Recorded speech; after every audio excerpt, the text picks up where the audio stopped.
Hi, my name is Jojo and I like to read. Give a Book, Give a Voice is a channel that helps young people learn new vocabulary and listen to interesting stories. The book I'm reading today is How Do You Hop So High by Winnie the Pooh. Something very peculiar was happening. In the 100-acre woods, Tigger wasn't moving. "Are you sure that's Tigger?" Roo asked Pooh. Well, said Pooh, "it certainly looks like Tigger." "Well, yes, but it's not acting like Tigger," said Roo.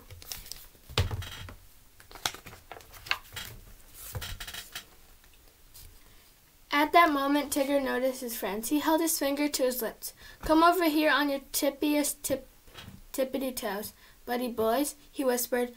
"I want to show you something amazing." "Look," Tigger said quietly, pointing to a spot on the ground. "I don't see anything. You have to stay very still and look at it very closely," said Tigger. "Oh," shouted Roo, "I see it. It's a frog."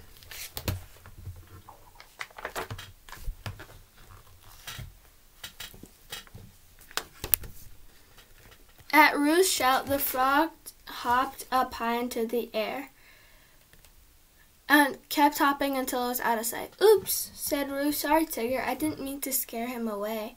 "That's okay," Tigger said. "Didn't you see how high that little fella could hop?" Roo nodded. "I can hop high too," he said. "Watch." "Hopping is what Tiggers do best," said Tigger. "Look!" "What about you, Pooh?" called Roo. But when Pooh tried to hop, his feet hardly got off the ground.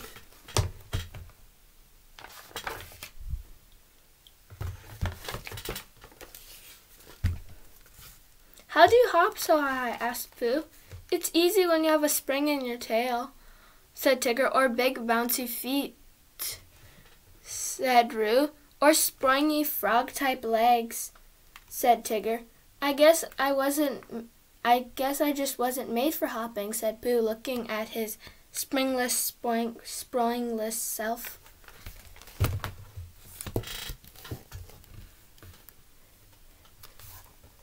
"Guess what else I saw when I was sitting still and observating," Tigger said. "You'll never guess." "Can you guess?" "I saw a fish." "Where?" asked Pooh, looking around. "In the pond," Tigger said. "Over there." "Maybe if we wait quietly it'll come back," Roo said hopefully.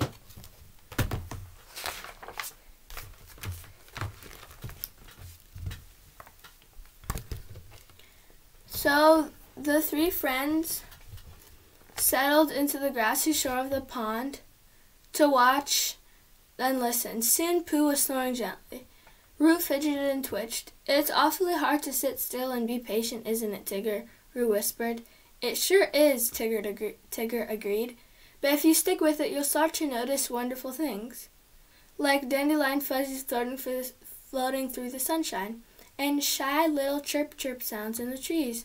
And, oh, look, Tigger," Roo said excitedly, "a fish in the pond."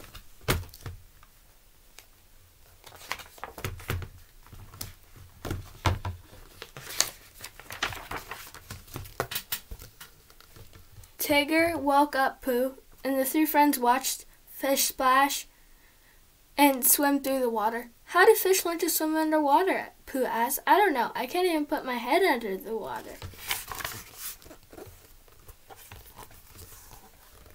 "Swimming underwater is what Tiggers do best," Tigger said. "I'll show you." Tigger dove into the pond and came up sputtering. "I suppose I might have been even better underwater swimmer if I had been born a fish," he said.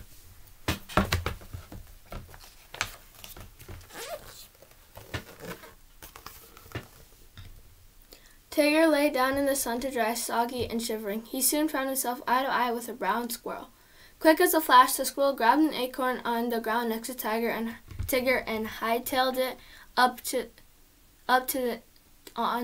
up the nearest tree. "How do squirrels climb like that?" asked Roo. "Hoo, I'll show you," Tigger cried. "Climbing is what Tiggers do best." Tigger scrambled up onto a branch of the tree and got stuck there. On second thought, he called down to his friends, "Maybe climbing is what squirrels do best and Tiggers do second best."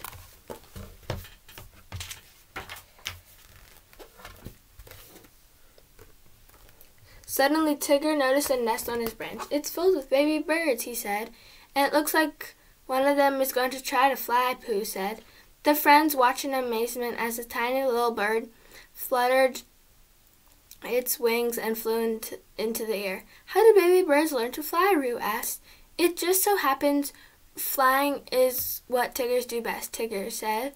"But," he added, looking down to the ground from his perch in the tree, "Tiggers don't like to fly nearly as much as birds do."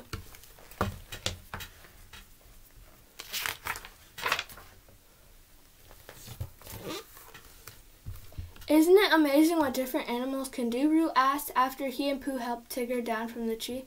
"Some can hop and some can swim," said Tigger. "Some can climb and some can fly," said Roo. "I'm not good at any of those things. Are there any other special hopping, swimming, climbing, flying things to choose from?" he asked hopefully. "Let's go observating and find out," Tigger said. "Come on, buddy boys."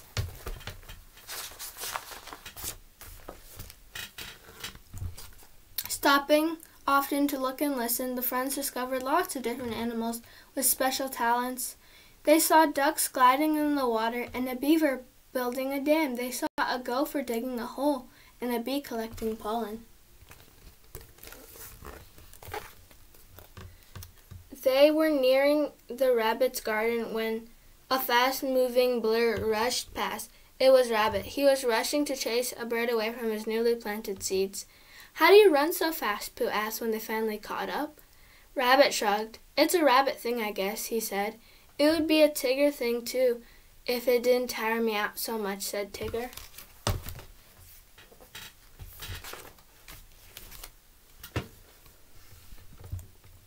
Just then, Eeyore came by carrying a heavy load of sticks. "How do you carry so much?" Eeyore asked Pooh. "I'm really strong. Carrying things is easy for me." "For me too," said Tigger, struggling to juggle several skinny sticks. "I didn't know until today that you had so many talents," Tigger said. Roo. "Hoo, hoo, hoo, there's not much a Tigger can't do," cried Tigger. Pooh sighed. "I'm afraid there's not much that a fluffy-headed bear like me can do." "Not so, buddy boy," Tigger cried. "Everyone has talents of his own."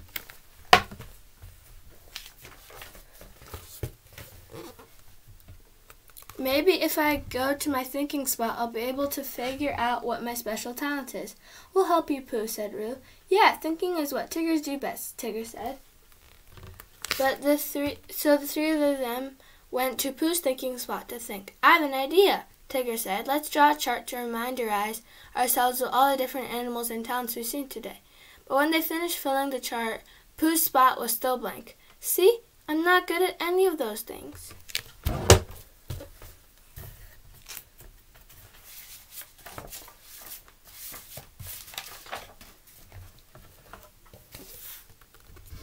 "Maybe not, Tigger," said Tigger, "but you're the best tummy bouncer in the 100-acre wood." "Yes, and I've never met anyone with a better nose for honey," said Roo. "You can smell honey from miles away, Pooh." "We haven't even mentioned your most special talent of all, and that's your talent for friendship, Pooh." Then Tigger drew a picture of a big fluffy heart right under Pooh's name on the chart. The end.